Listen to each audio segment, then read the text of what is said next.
Hello, ladies and gentlemen, everyone watching. I am your humble host, Zandy Boy.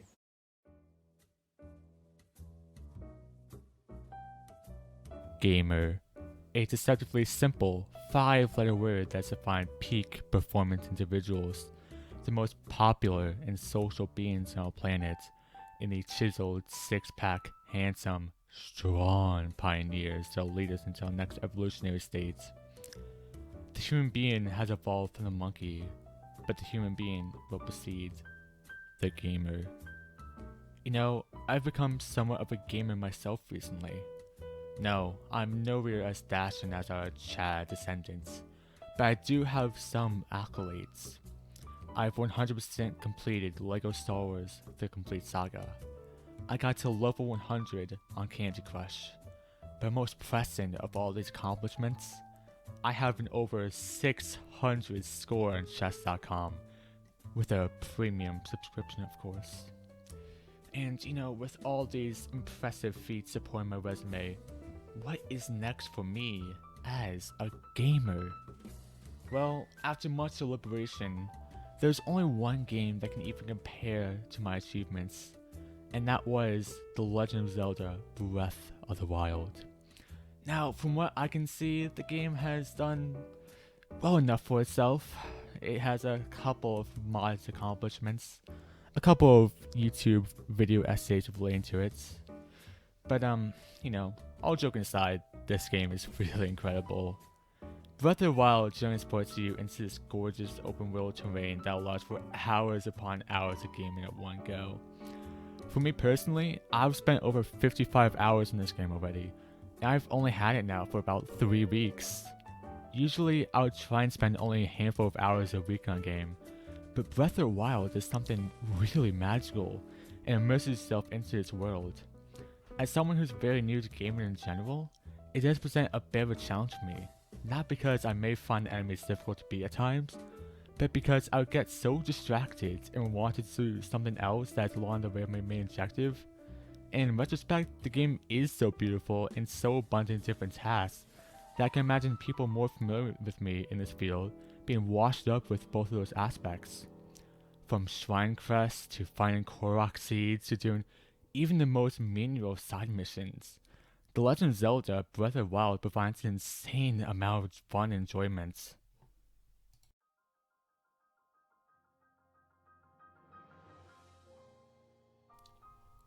I will talk about the characters in detail, but I'm just as much of a Zelda fan as I am gamer, which is to say, I know very little about the franchise.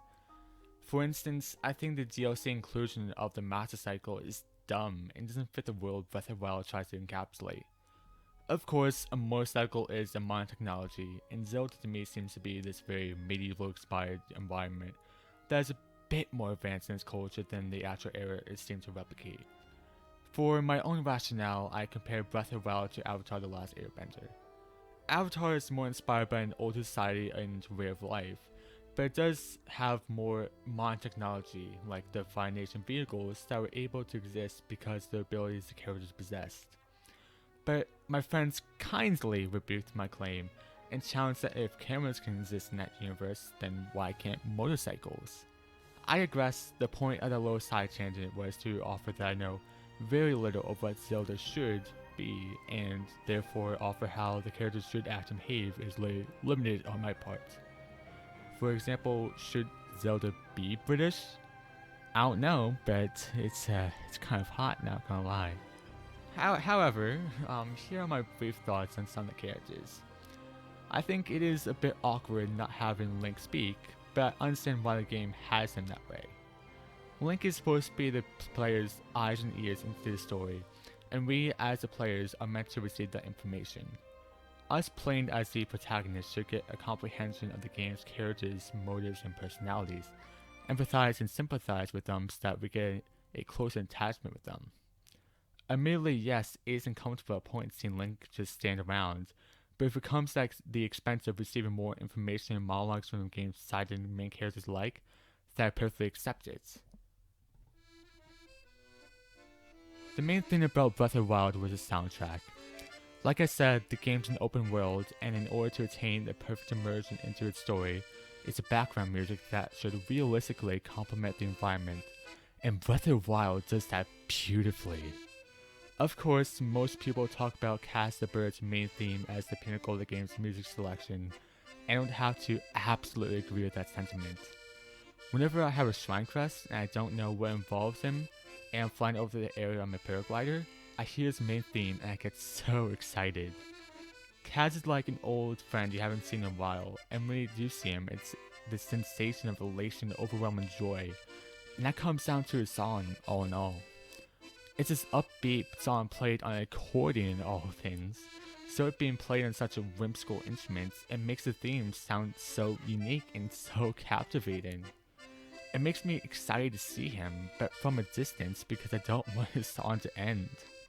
I want his theme to go on for as long as I can until I remember, oh wait, I'm supposed to actually be playing this game. It's not the individual themes either that are absolute bangers. I finally remember listening to the Goron City theme as well because it sounds like something you hear from New Orleans, but also incorporates a lot of loud instrumentals that make it sound like people mining in the vicinity. And the best part is, not only are those two songs in particular absolutely amazing, but they help in adding to the universe. Think of how boring it would be to walk around Hyrule without background music. Think of how much the game would lose if it didn't have great music to complement its incredible visuals and its interesting characters. The game would be so little in comparison to the grand masterpiece that we did receive. And of course, there's music to accompany the gorgeous locations the player must adventure to in preparation for appeasing all four divine beasts. Of course, I already mentioned Goron City, but Zora's Domain also has an intriguing soundtrack that's more subtle in nature than either song mentioned previously, but still manages to feel whimsical and playful to emulate the songs associated with winter and with a wintry environment. Meadow Village also has a less noticeable song to represent the location, but it's audible enough and lighthearted enough that makes the player feel like they're soaring in the sky, flying just like the birds that inhabit the region. And Gerudo Town's theme sounds just like you would hear and what you would imagine hearing traversing across the hot wasteland of a desert. It doesn't try to give itself leverage by being the most uproarious song ever. It's actually pretty quiet, all things considered. However, that doesn't mean it doesn't have flavor, and it has enough taste to dull out the boringness of a desert environment and makes you feel encouraged to explore the region.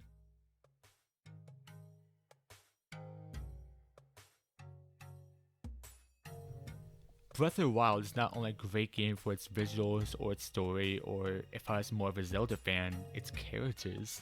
No. This game has an absolutely incredible soundtrack, and I've used that word so much in this video to describe the soundtrack because it's an absolutely 100% accurate word to illustrate the majestic tones each song provides, whether it's more upbeat and exciting with the Kaz's theme, or beautifully crafted and well done to set the ambiance of a region like with Goron Cities. Heck, there's still a bunch other songs I forgot to list from giving out examples earlier. The Guardian's theme does a fantastic job setting the fear and experienced player like myself would feel seeing a giant creature rushing over to shoot a giant red laser beam, or the Shrine Crest music that sounds intense and bold, encouraging me to figure out each one more than my own motivation would achieve. Breath of the Wild is a masterpiece for many reasons, but for me, it's the music that makes me keep on playing.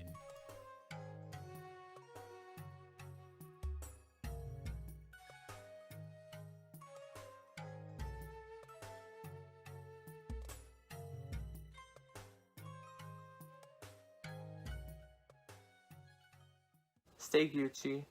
My name is Zandy Boy. Perhaps with a Z, perhaps with an X. Now see you soon. Goodbye.